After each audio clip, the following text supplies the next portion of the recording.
dia, este é o canal Alicerce da Fé. E se você tem me acompanhado, eu tenho falado sobre a vida de Myles Munroe, as lições que eu aprendi deste grande homem de Deus.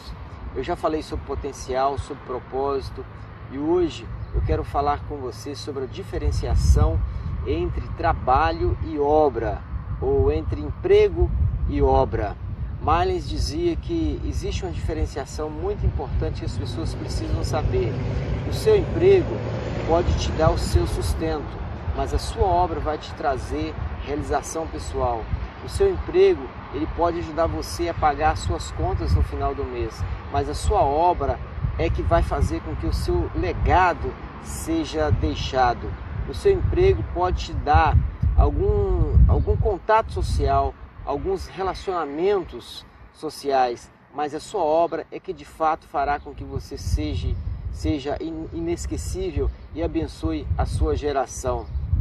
As pessoas precisam observar isso, mas para que você possa entender o que eu estou dizendo, se você observar, por exemplo, o psicólogo Abraham Maslow, que ele estudou as necessidades humanas e ele escreveu algo que nós conhecemos hoje como a pirâmide das necessidades de Maslow.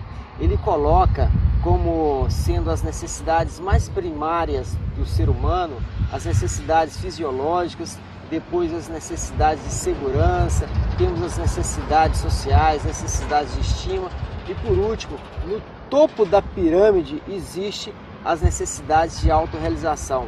A maioria das pessoas passam a maior parte do tempo focadas nas necessidades básicas, as necessidades fisiológicas, necessidades que têm a ver com o corpo, que têm a ver com a sobrevivência, necessidades de segurança, e então eles constroem casa, procuram adquirir um patrimônio, mas as últimas necessidades, ou seja, as necessidades mais elevadas, mais sublimes, que são as necessidades de estima e de autorrealização, eles basicamente nem chegam a tocar. E são exatamente essas necessidades de autorrealização que Myles diz que devem fazer parte da nossa obra. Ou seja, não devemos simplesmente focar no trabalho, mas em construir algo que vai de encontro com a nossa autorrealização. E é essa autorrealização que Deus quer ver. Ele dizia: Deus não quer ver simplesmente o seu trabalho, o seu emprego. Deus quer ver a sua obra. E se nós formos observar na Bíblia, é interessante, por exemplo, Paulo. Paulo você talvez nunca tenha ouvido falar, mas Paulo foi construtor de tendas. A Bíblia fala que ele tinha por ofício construir tendas, mas basicamente nós não lembramos disso. Nós imaginamos Paulo, e quando pensamos nele, como sendo o maior escritor do Novo Testamento, o grande apóstolo Paulo, esse grande homem de Deus.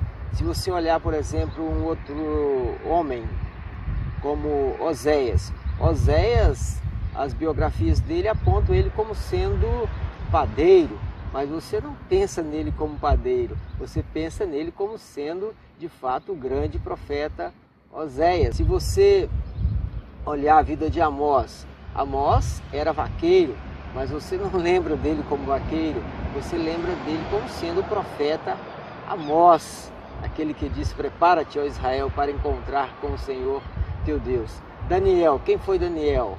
Você não foca muito nele como sendo um estadista, um governante, uma espécie hoje seria de um primeiro-ministro, ou de alguém na embaixada fazendo ações políticas. Você lembra do profeta Daniel como sendo o grande homem das visões extraordinárias de Deus, as 70 semanas de Daniel, a estátua, a interpretação do sonho do rei.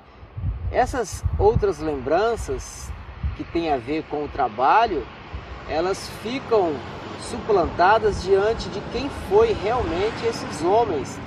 Então isso é algo extraordinário. Nós devemos fazer algo para além do nosso trabalho.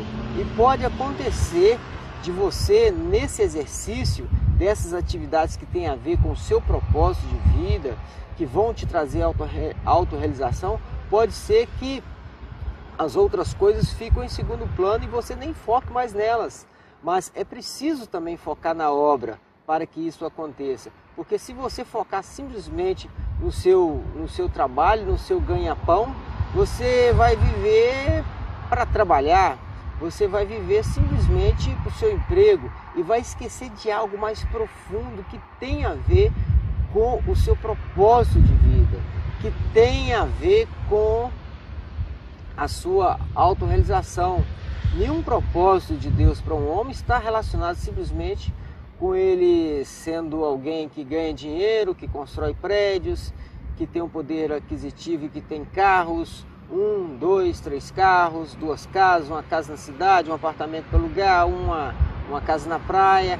Esses são objetivos humanos, eu diria, pequenos em relação ao propósito real de Deus, que tem a ver com a sua autorrealização, com a vida que vai marcar a sua geração. Fica aí a minha lição de Miles Monroe para você nesse dia. Tenha um bom dia, que Deus te ajude a diferenciar entre aquilo que você está fazendo como sendo o seu emprego e a sua obra. Que você foque na sua obra, que você foque no seu propósito e tenha condições de impactar a sua geração, de impactar a sua família, de deixar de fato um legado para aqueles que estão ao seu redor, para que você se torne realmente uma pessoa inesquecível, uma pessoa que não passou por essa vida simplesmente focando naquilo que é humano, mas naquilo que vai deixar sua marca para a eternidade. Muito obrigado, até a próxima. Assine esse canal, vamos juntos divulgar essas mensagens, porque elas podem impactar essa geração e abençoar a sua vida e a vida de muitas pessoas.